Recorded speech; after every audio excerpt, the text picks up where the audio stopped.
Hi guys, welcome back to my YouTube channel. ఈరోజు video ఏంటంటే మేము మొన్న అందరం కలిసి ఫ్యామిలీతో ట్రిప్కి వెళ్ళినాము వేములవాడ, ధర్మపురి ఇంకా కొండగట్టు చూడడానికి. వెడ్నెస్డే రోజు వెళ్ళినాము. వేములవాడలో ఒక 5 minutesలోనే దర్శనం అయింది, ధర్మపురిలో 1 నిమిషంలోనే దర్శనం అయింది, కొండగట్టులో కూడా అంతే 1 minute దర్శనం అయిపోయింది. చాలా రష్ ఎక్కువ లేరు, బట్ చాలా బాగా ఎంజాయ్ చేసాము ట్రిప్ని మేమైతే ఫ్యామిలీతో కలిసి.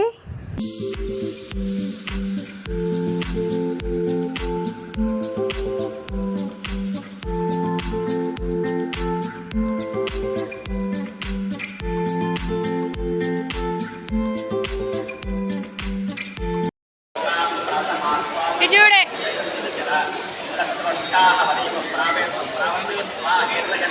అధిక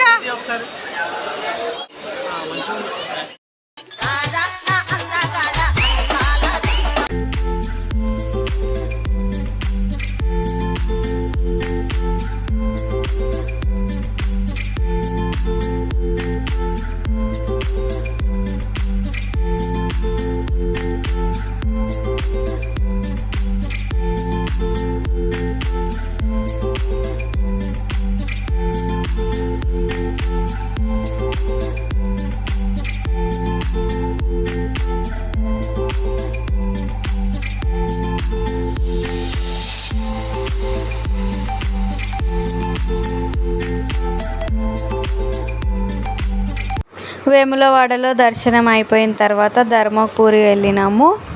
ధర్మపురిలో యముడు ఉంటాడు, అది గుడి ఎంట్రన్స్లోనే ఫస్ట్కి ఉంటుంది. అక్కడ ఆయిల్ పోస్తారు, 10 rupees పర్ హెడ్ తీసుకుంటారు. అండ్ టెంపుల్ వచ్చేసి 1:30 దాకా ఓపెన్ ఉంటుంది, తర్వాత క్లోజ్ చేస్తారు.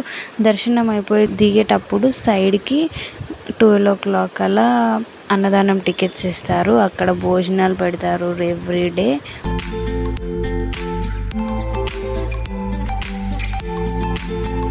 ఒక కోనేరు ఉంటుంది, ఇది బాగా పెద్దగా ఉంటుంది. దీని స్టోరీ గురించి ఒక షార్ట్ వీడియోలో చెప్తాను. నెక్స్ట్ మేము కొండగట్టు వెళ్ళినాము, అక్కడ కూడా అస్సలే మందే లేరు, చాలా మంచిగా అయింది దర్శనము. 3 places మంచిగా ఎంజాయ్ చేసుకుంటూ తిరిగినాము. మేము కార్ మాట్లాడుకొని వెళ్ళినాము, బస్సులు అయితే మా పిల్లలతోటి సుక్కలు కనిపిస్తుండే. ఈ ఎండాకాలం ఎండలు అయితే ఘోరంగా ఉన్నాయి. మీరు కూడా చిన్నపిల్లల్ని క్యారీ చేస్తే మాత్రం చాలా జాగ్రత్తగా వెళ్ళండి. నా వీడియోస్ కనుక నచ్చినట్టయితే please do like, share and subscribe.